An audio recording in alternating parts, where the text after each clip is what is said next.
उदासीनता हृदय का ऐसा भाव है जहां हमें किसी बात में रुचि नहीं रहती। हम कोई कार्य करने के लिए उत्साहित नहीं होते।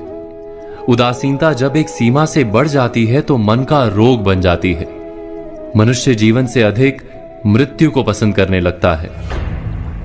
हम सब जीवन में कभी ना कभी उदासीनता का अनुभव अवश्य करते हैं।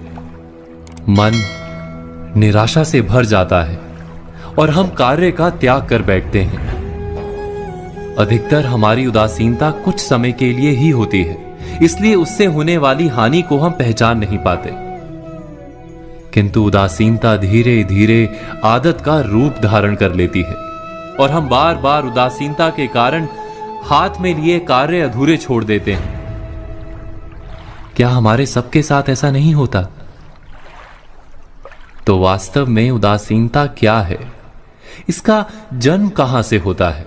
इससे छूटने का उपाय क्या है? उदासीनता वास्तव में मन की ऐसी स्थिति का नाम है जब हमें अपनी तकलीफों, अपनी कठिनाइयों का कारण बाहर दिखाई देता है। हम कहते हैं कि समाज बुरा है, नौकर या स्वामी गलत है, पति या पत्नी का बर्ताव अनुचित है, जीवन की परिस्थितियां प्रतिकूल है, वक्त हमारा साथ नहीं दे रहा, वगैरह वगैरह। और जब दुख का कारण बाहर होता है तो उसको बदलने का हमारे पास कोई मार्ग नहीं होता। क्या ये सत्य नहीं? हम समय को किस प्रकार बदल सकते हैं? परिस्थितियों में कैसे परिवर्तन ला सकते हैं हम? अर्थात हम स्वयं को निस्सहाय मानने लगते हैं और वहीं से उदासीनता का जन्म होता है। क्या ये सत्य नहीं? प्रश्न ये है कि क्या हमारी सारी विपदाओं का कारण बाहर है या स्वयं हमारे भीतर है? हमारे बुरे हालात क्या दूसरों के कारण है? क्या हमारा परिवार हमारा शत्रु है?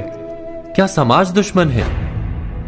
या हमारी परिस्थितियां हम स्वयं निर्मित करते हैं?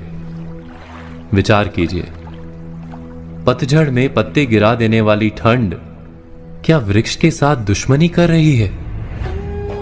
नहीं, ऋतु चक्र तो अपना कार्य करता है।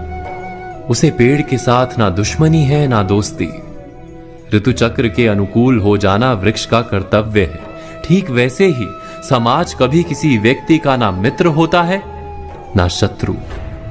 समाज को जिससे लाभ मिलता है समाज उसका मित्र बन जाता है। अर्थात समाज प्रतिकूल तब बनता है जब हम समाज के प्रतिकूल बनते हैं। वैसा ही व्यक्तियों के बीच में भी होता है। हम जिसे प्रेम करते हैं वो हमें प्रेम देता है, हम जिसे लाभ देते हैं वो हमें लाभ देता है। हमारे हालात बदलने के लिए हमें स्वयं अपने आप में परिवर्तन करना पड़ता है। इतना समझ लेने पर स्वयं में परिवर्तन करना कठिन नहीं। अर्थात जीवन में उदासीनता का कोई कारण ही नहीं, केवल अपने आप में परिवर्तन करना पर्याप्त है। अवश्य विचार कीजिएगा, चिंतन कीजिएगा, मनन कीजिएगा।